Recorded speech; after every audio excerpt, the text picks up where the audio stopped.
Welcome to the worship place this morning. Maybe you come every week. Some might come once a month. It might be your first time here this morning, and I want to say welcome. If you don't know what worship is, that's okay. You don't have to know that at first. You just might feel something. And it might feel just like energy. And that's what it is.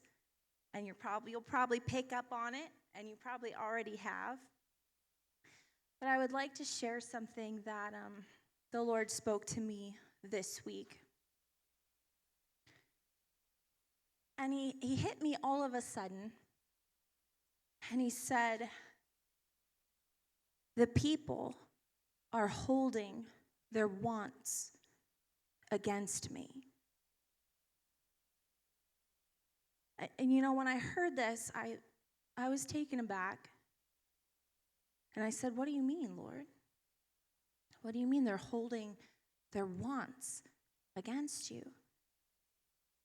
And he said, there's a difference between the need, the want, and the ask. The need, the want, and the ask. See, our God is a God of purpose. We know that, but he's purposeful with his words. And when you read the Bible, you can see it throughout. He picks particular words for Scripture. So the need, when we're talking about a need, we're talking about something that's immediate. It's imminent. I need it now. I can't wait till tomorrow. Right? My very survival depends on this need right now. It's emergent. These are the ways we can start to get into the mind of God, the way he thinks. So the need is the now. Well, what is the want? And I asked him, I said, God, then what is the want? And he said, think of what I used to describe as wanting. He said, the flowers of the field want for nothing. What does that mean? Why did he use flowers? What could the flowers want? Everything that a flower wants, could want, is built into the systems of nature. They want sunshine. They might want shade. They might want temperature. They want pollination. They want to grow. All of these things, not one of them is materialistic in its nature, not one. A flower doesn't want something that it could go to the store and buy.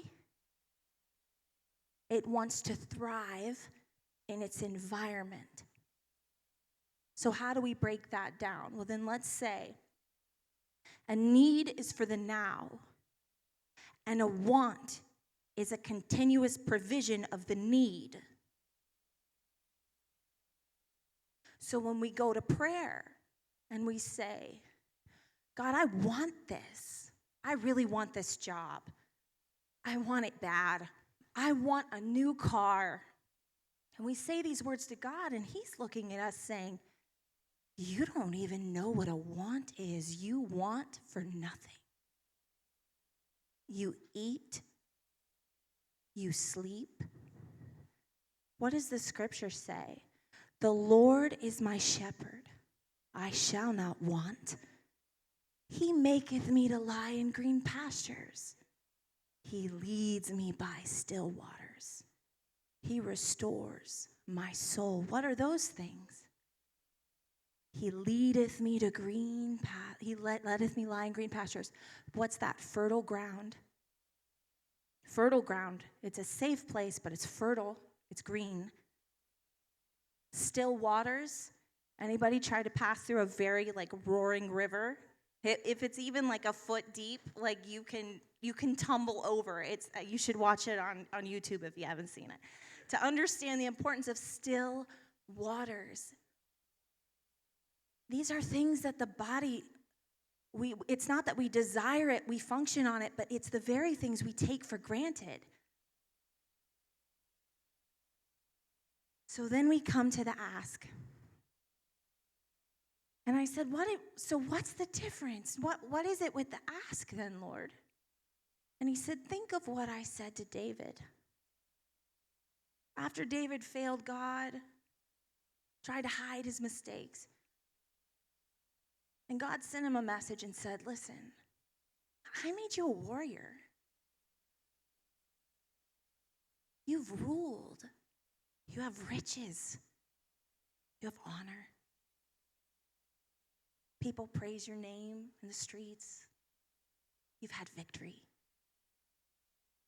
Look at your clothes. I'm paraphrasing, but these are the things that he would be thinking. Look how you're dressed. Look where you live. Look how you live. And if it wasn't enough, if you would have just asked me, I would have given you more. He didn't say if you would have just wanted. Why didn't he use want? Well, what David wanted wasn't something built into nature. His mistake wasn't built into nature. But if you would have just asked me, if you were unhappy, if you desired something more, I would have given it to you. What does the scripture say? Ask, and you shall receive. Not want, and you shall receive. So when we go to prayer, this is the practicality of it. And I've been practicing it all week, and let me tell you, it is difficult. Okay, I've had to correct myself.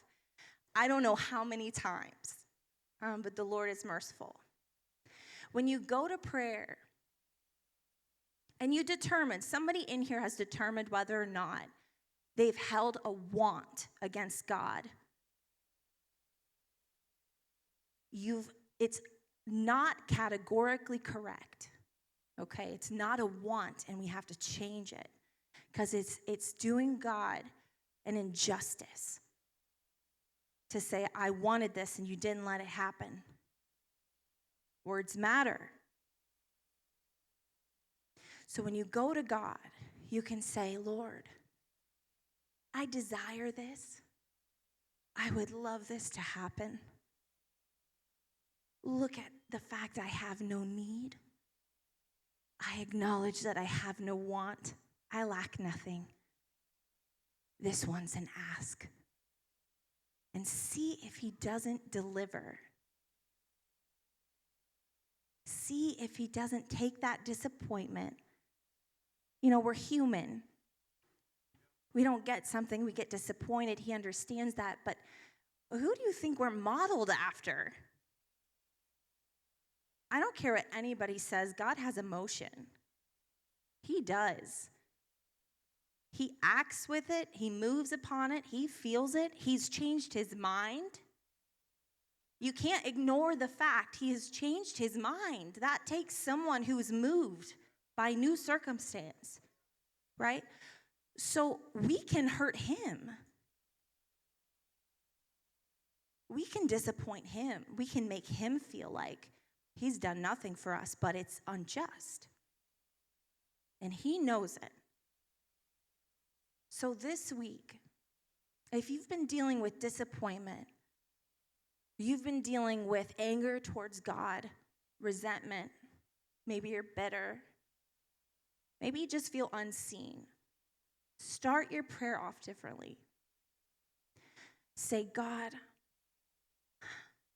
I have no need. I want for nothing. And because of that, I'm just going to take a minute to ask you now. I would love this. And see what he does. God bless you this morning.